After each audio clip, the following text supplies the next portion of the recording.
Identify objects around you in English.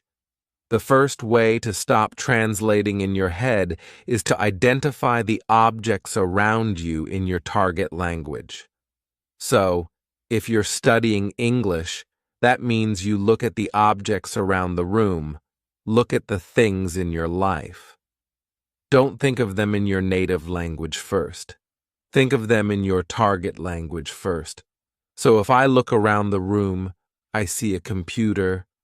I shouldn't think my native language word. I should think my target language word. So, start with the items and the situations in your everyday life. If I say computer in English, maybe I should say computer in Japanese. I should say not, I don't know, water in English. I should say omizu in Japanese. So, start associating the words in your target language with your everyday life now. So if you're studying English, that means start getting familiar with the things in your everyday life in English. Repeat phrases you hear native speakers use. Tip number 2 is to repeat the phrases that you hear native speakers use. So, if you're watching this channel, for example, or you're watching a TV show or a movie, listen for the way that native speakers make those phrases. If you hear a phrase you have never heard before, or you hear an interesting combination of words, try to repeat them yourself. Don't just listen. Try to say them yourself. If you're in a public space and it's difficult for you to do that, fine. Practice in a place where you feel more comfortable. Maybe if you have some private space to practice. Just repeat them. Get your mouth used to saying the words the way that the native speakers do. So if you never actually say words, if you're only taking in, if you're only listening, and you're not actually producing the language, it's kind of hard to practice and to really hone your pronunciation, to improve your pronunciation. So when you listen to native speakers, try to repeat after them. So for example, if you're studying English, you can try to repeat after this video. You can repeat after the things I'm saying, because maybe I'm using an expression, or I'm using a series of vocabulary words together, the way a native speaker would, and it's maybe a good idea to try to practice the ways that native speakers put their words together. So, try to repeat after native speakers, especially when you're looking at media, and you can do this when you're reading books too. You can try to read out loud interesting lines of books that you find, or something that maybe is difficult for you. Very nice practice tip. Make a situation where you can't escape into your native language. Make a situation where you can't escape into your native language essentially means immerse yourself. Of course, going to that country or going to a place where you can speak only that language is very difficult for some of you. Totally understand. But if in your life you can create a situation in your library, in your room, in your house somewhere for just an hour or, I don't know, maybe a day, I don't know what your schedule is like, but if you can create a situation or create an environment where you have no choice but to use that language and you cannot escape, meaning you cannot go back to using your native language as a crutch. You can't use the native language at all. It forces you to use the language that you're studying. So, of course, if you are lucky enough to live in the country or to live in a place where people speak the language you're studying, great. But you have to go out and interact with people. You have to put yourself in a place where you have no choice but to speak. It's very hard and it's very scary and it's very embarrassing at first.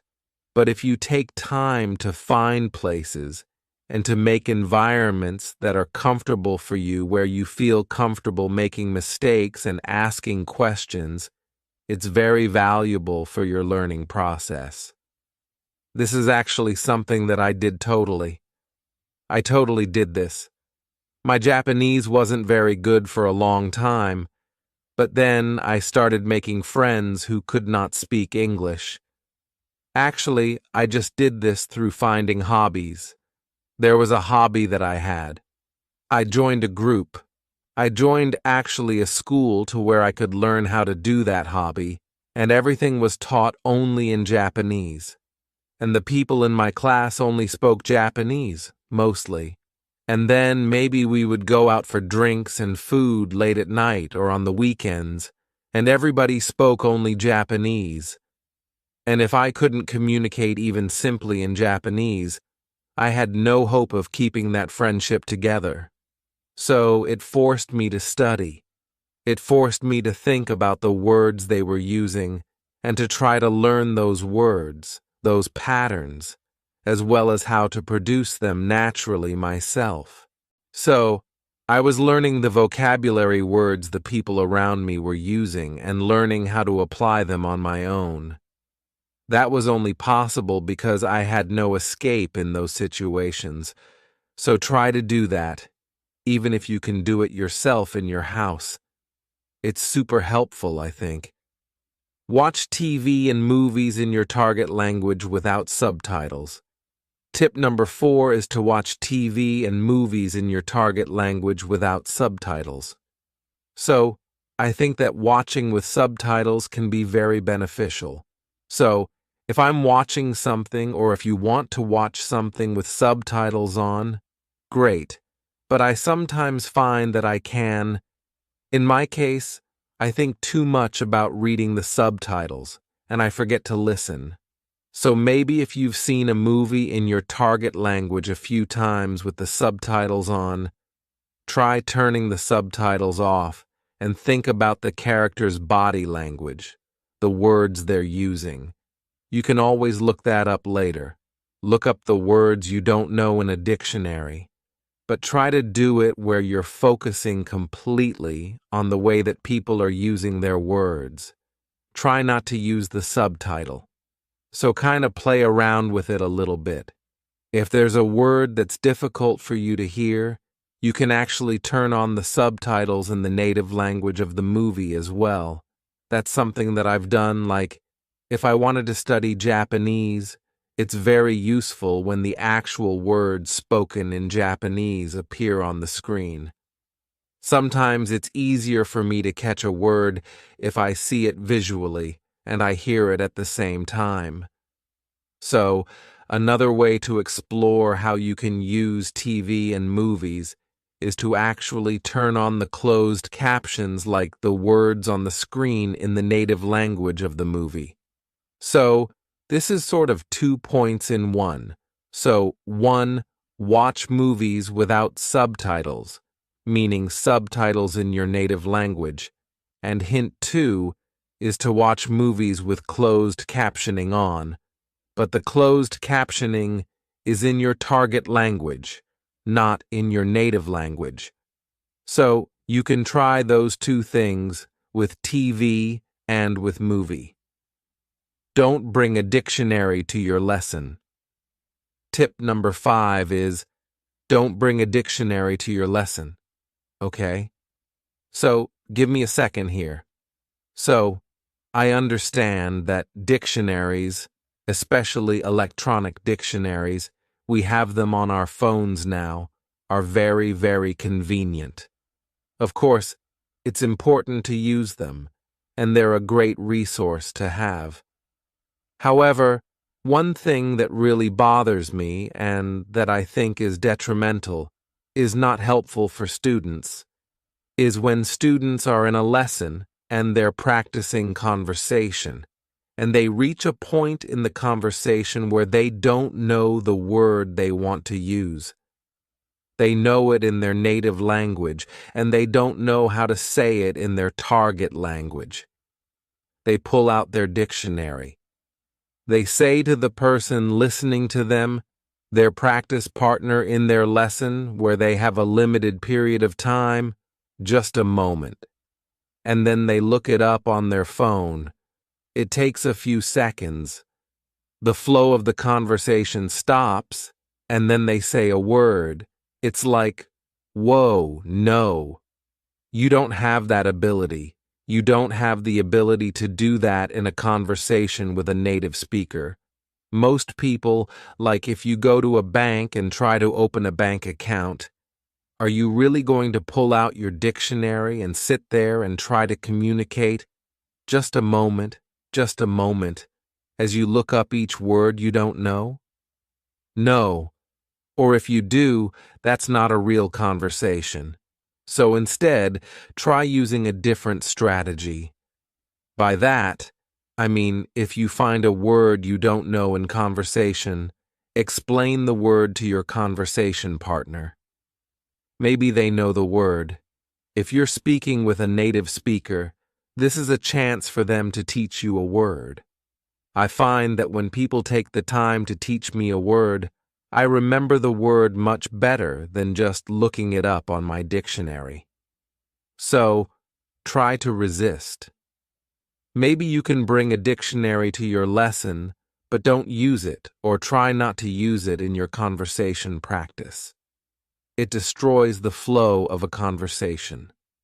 So, instead, practice the skill of describing the vocabulary word you want to use and learn how to ask the meaning of a word, or learn how to ask for a vocabulary word from your partner.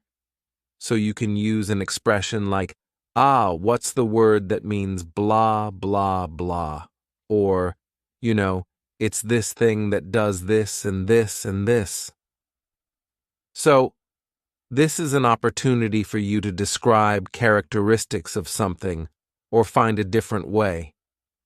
You can use your body language. You can use whatever. You have a lot of tools, but try not to use a dictionary in a conversation because it's not realistic.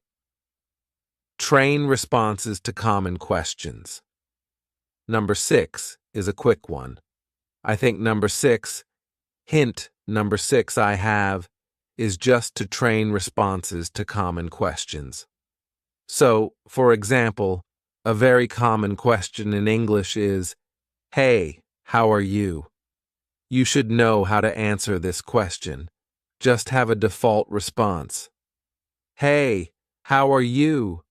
"I'm good." If it takes you a long time to answer the question, "Hey, how are you?" you need to practice. I think that's a pretty good indicator. So, for example, sometimes I ask students a question like they haven't quite gotten the idea of how to respond just yet. They're not quick at responding. I say, "Hey, how are you?" And they say, "Yes." And then they think, and they go, "I'm good." That's a very common question. So, think about just a default response that you can spit out, that you can quickly say. If it's, "How was your weekend?" Or, "Hey, what's up?" Or, "What do you want to do for dinner tonight?" Think about just a handful, meaning just a few responses to those questions and train them quickly. Just, "How are you?" "I'm good." "How are you?" "I'm okay." "How are you?" "Not bad." There are 3. So, it's just training responses to those questions. There's no reason to be surprised by a question like, "How are you?" That's a very common question. So, for those common questions, train responses to that. We've got a bunch of videos, especially beginner-level videos for some example responses you can do. So, don't get stuck with these little questions. Just train a few responses. Practice a few responses till they feel natural to you. It will save you time, and it will help the person asking the question too, to move forward in the conversation. Study with materials that don't provide a translation. The next tip is to study with materials that don't provide a translation.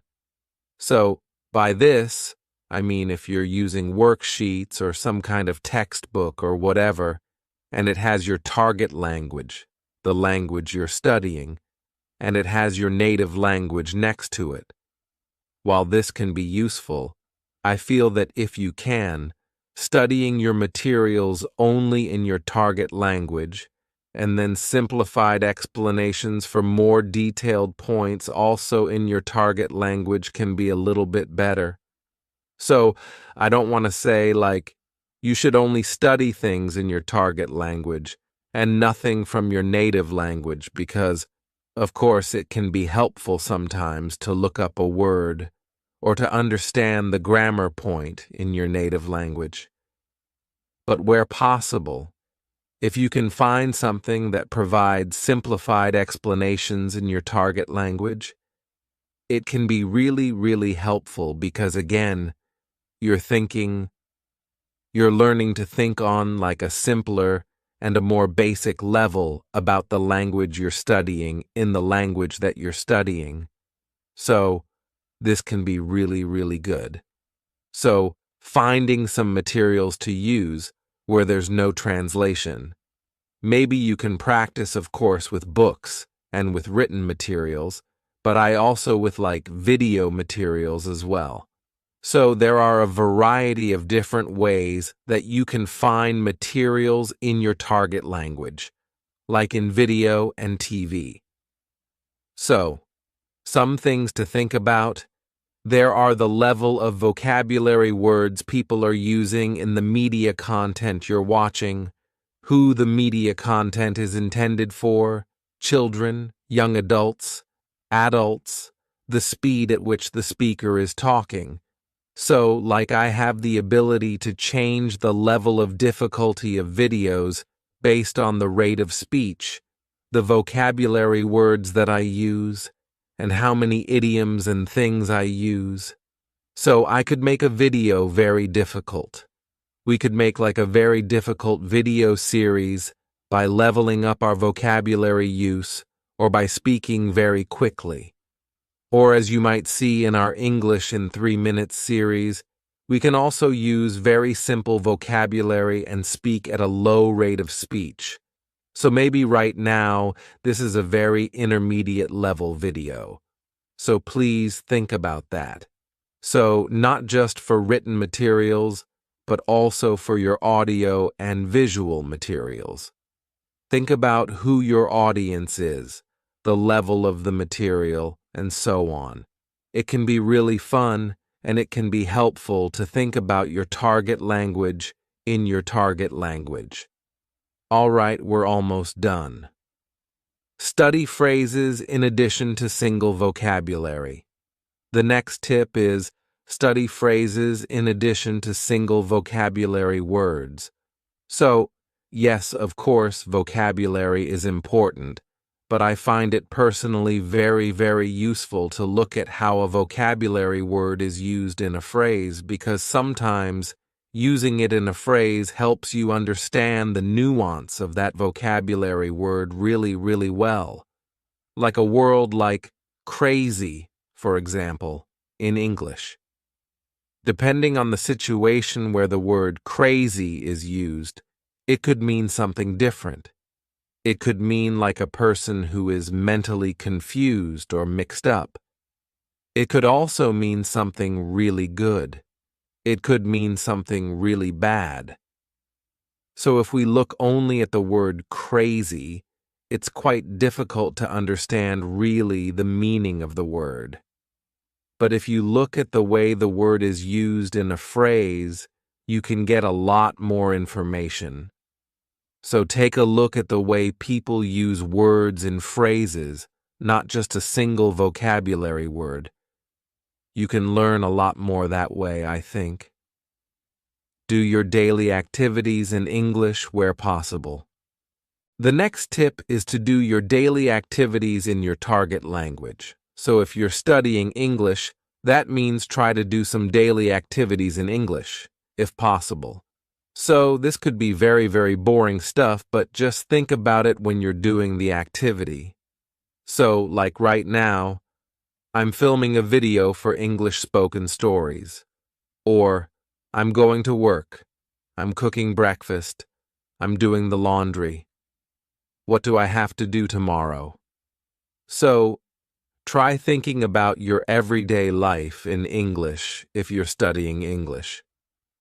Try thinking about your everyday activities. The people that you meet, what are you doing? So, this is a way to help you practice your verb. So, if you don't know if I don't know, you're doing something at work and you're like, oh my gosh, how do I explain what's the verb for a picture? Like, I want to blah blah blah, a picture.